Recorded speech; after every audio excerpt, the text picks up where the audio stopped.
ওই বলছি রে, তোকে একটা কোশ্চেন করার আছে আমার, সঠিক উত্তর দিবে মানে। রান্না হয়ে গেছে? না, করবো করবো। আমি যেটা বলছিলাম না, রান্না করতে একভাবে কোনো কাজ করতে পারিস না তুই? না আমার একভাবে কোনো কাজ করতে ভালো লাগে না।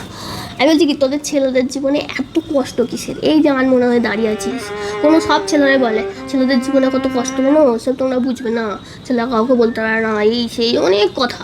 তো তোদের জীবনে, ছেলেদের জীবনে কষ্টটা কি আমার জানার খুব ইচ্ছা। কি কষ্ট তোদের জীবনে? তোর জীবনেও নিশ্চয়ই আছে, কে কারণ বলেছে তুইও কষ্ট? ছেলে।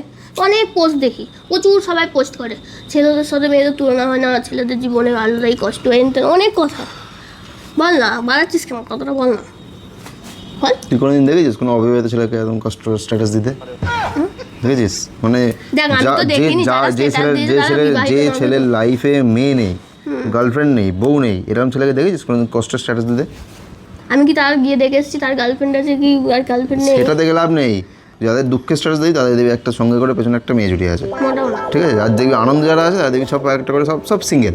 তোর জীবনে প্রচুর দুঃখ, না, তাহলে তোর তো বউ আছে, তোর জীবনে তো গার্লফ্রেন্ড ছিল, কতগুলো ঘোরাচ্ছিস কেন? বল না আমাকে ঠিকঠাক করে দুঃখের কি আছে দাবার? বল। আমরা এখন ক্যাকটাস কিসের হয়ে গেছি, কষ্ট, কিসের? ক্যাকটাস হয়ে গেছি, রোদ পড়ে পড়ে পড়ে পড়ে ক্যাকটাস হয়ে গেছে। ফালতু কথা বলিস না। হ্যাঁ। তোদের আসলে ওইরকম কোনো ব্যাপারই না। সেন্ট মেরে মেরে সবসময় দেখানো দরকার যে না, না, আমরা হ্যাঁ, ছেলেরা তো, ক্যাকটাস হয়ে গেছে। আমাদের বাবা অনেক কষ্ট, আমাদের কেউ বোঝে না। ওদের কেউ বুঝতে হবে না। তুই এসছিস কেন দেখছি এখানে? তুই এখানে খোঁচা মারতে এসছিস কেন? আমি এখানে চুপচাপ দাঁড়িয়েছিলাম, তোর প্রবলেম কিছু? চুপচাপ দাঁড়িয়ে আছিস মানে তো কিছু একটা ভাবছিস, সবসময় আনন্দে থাকতে হয়। হতে পারে আনন্দ করার জন্য কিছু একটা ভাবছি এখানে দাঁড়িয়ে। তুই এখানে ব্যাঘাত ঘটাচ্ছিস, তার মানে এই তুই যে বলতে দুঃখের কারণ। চাইছিস যে আমি এসে তোর জীবনে ব্যাঘাত ঘটাচ্ছি? তুই এসে না, তোর তো এখন আমি এখানে দাঁড়িয়েছিলাম তো, তোর এখানে আসার কোনো দরকার ছিল না। আমি হতে পারে আনন্দ করার জন্য যেটা আমি একটা প্ল্যানিং করছি, ডিপ থট প্রসেসে আছি, আমি করি ডিপ থট প্রসেসে আছি।